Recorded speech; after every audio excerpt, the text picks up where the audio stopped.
आज उत्तर प्रदेश की राजधानी लखनऊ में शिवपाल सिंह यादव ने आने वाले विधानसभा चुनाव में वो किसके साथ अलायंस करके इलेक्शन लड़ने वाले हैं, अपनी पार्टी प्रगतिशील समाजवादी पार्टी का किसके साथ अलायंस करने वाले हैं, इस बारे में बिल्कुल स्पष्ट कर दिया। और उसके अलावा वो उन्होंने वर्तमान प्रदेश सरकार पर भ्रष्टाचार को लेकर के तमाम आरोप भी लगाए।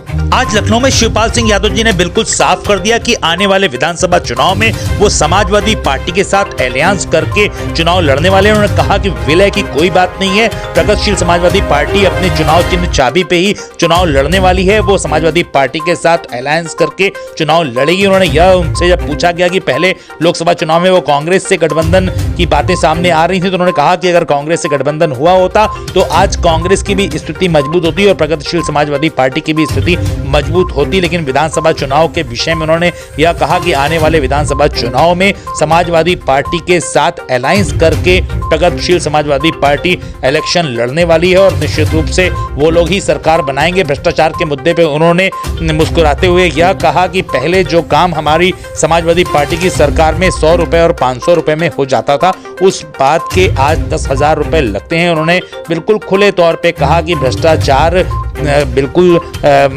जड़ तक पैबस्त है और उन्होंने कहा कि मैं यह नहीं कहता कि हमारी सरकार में भ्रष्टाचार नहीं था, उन्होंने कहा भ्रष्टाचार उसमें भी था और इसमें चरम पर है। उन्होंने कहा कि वर्तमान भारतीय जनता पार्टी की प्रदेश सरकार के अंदर भ्रष्टाचार बहुत चरम पे है और हद इस बात की है कि विधानसभा के मतलब विधायकों के द्वारा और कैबिनेट मंत्रियों के द्वारा भी दिए गए इंस्ट्रक्शंस को अधिकारीगण फॉलो नहीं करते हैं, इतने उनके हौसले बढ़े हुए हैं। उन्होंने कहा कि हमारी सरकार में जब थी प्रदेश के अंदर तो अगर ब्लॉक लेवल का भी कोई पदाधिकारी है पार्टी का तो उसके कहने से भी सरकारी कर्मचारी काम कर दिया करते थे और आज मंत्रियों के कहने से, विधायकों के कहने से भी काम नहीं होते। लव जिहाद के मुद्दे पर उन्होंने बोलते हुए कहा कि लव जिहाद के हम बिल्कुल खिलाफ हैं, लेकिन सबसे पहले आवश्यक है नैतिक शिक्षा। लोगों को नैतिकता का पाठ पढ़ाना, नैतिक जिम्मेदारी के विषय में उनको शिक्षित करना बहुत आवश्यक है। इस विषय के लिए भी प्रगतिशील समाजवादी पार्टी के राष्ट्रीय अध्यक्ष श्रीमान शिवपाल सिंह यादव, जो कि समाजवादी पार्टी के संरक्षक मुलायम सिंह यादव के भाई भी हैं, उन्होंने बिल्कुल इस विषय में स्पष्ट कहा कि वो सपा के साथ गठबंधन करने के बाद इलेक्शन लड़ने वाले हैं आने वाली विधानसभा चुनाव में। बिल्कुल क्लियर कर दिया इस बात को। लव जिहाद के मुद्दे पे उन्होंने यह कहा कि लव जिहाद के वो खिलाफ हैं और इसके कानून जो बना है बहुत अच्छी बात है। उन्होंने कहा कि बहुत सारे कानून भाजपा की गवर्नमेंट में बनाए गए लेकिन कानून का अनुपालन जमीनी स्तर पे नहीं हो रहा है, यह बात उन्होंने कही। और उन्होंने कहा कि लव जिहाद के लिए नैतिक शिक्षा समाज में बच्चों को देना बहुत आवश्यक है जिससे कि इस पे रोकथाम लग सके। अध्यक्ष जी बताइए, आपने आपकी प्रगतिशील पार्टी है और उपचुनाव में आपकी हिस्सेदारी बिल्कुल नहीं रही, क्या आप सपा से आपका विलय हो चुका है इस पार्टी का? क्या मैंने कहा कि विलय नहीं करेंगे, अलायंस करेंगे। उपचुनाव में आपके तरफ से कोई प्रत्याशी? प्रगतिशील समाजवादी पार्टी रहेगी, हमारा चुनाव चिन्ह चाबी रहेगा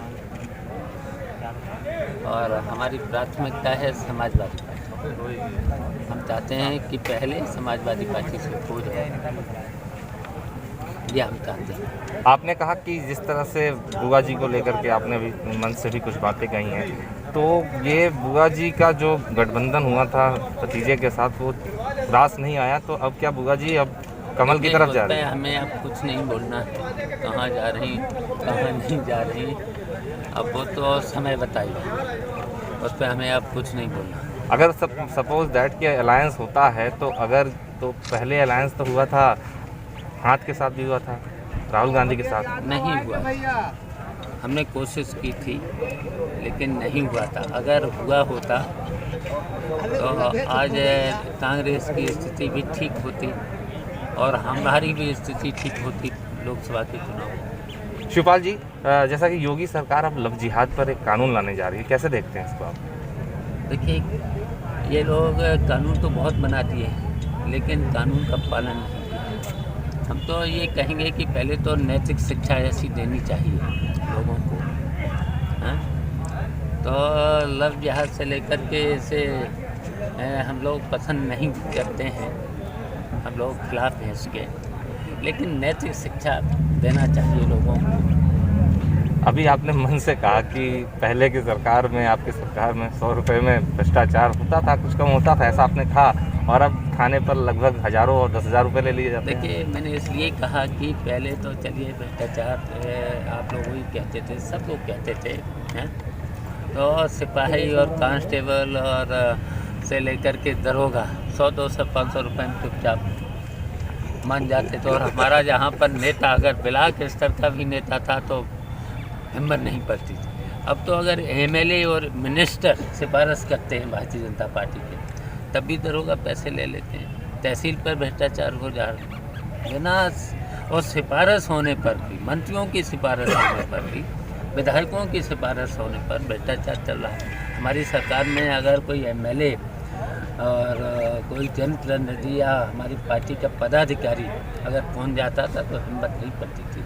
अच्छा नेताजी, जिस तरीके से साध्वी प्राची ने कहा इस्लामिक आतंकवाद को लेकर के, उन्होंने कहा है कि कुरान पर पाबंदी लगानी चाहिए, क्या कहेंगे, आपकी क्या राय है? ये सांप्रदायिक लोग हैं। हमारा देश धर्मनिरपेक्ष देश है, सभी को आज़ादी है, सभी को अपने अपने धर्मों के प्रचार करने की, अपने धर्मों का प्रचार करने का अपने सभी को अधिकार है। अच्छा, बीजेपी नेता ने ये भी कहा है कि लव जिहाद पर विदेशों से फंडिंग की बात की है उन्होंने, बल्कि बाकायदा एक जात विशेष पर किया है कि नहीं 20 लाख रुपए, 25 लाख रुपए ऐसा करके फंडिंग की जाती है। अच्छा, बीजेपी के लोगों ने तो वादे तो बहुत किए थे, एक भी वादा पूरा अभी तक नहीं कर पाए। ये बस वादे करते हैं, काम कुछ नहीं करते। अच्छा नेताजी, एक आखिरी सवाल। अच्छा ये बताइए, जिस तरीके से सरकार लव जिहाद पर कानून बनाने के लिए काम कर रही है, तो कैसे देखते हैं इसको? देखिए, कानून बने लेकिन पालन तो हो, और फिर नैतिक शिक्षा बहुत ज़रूरी है।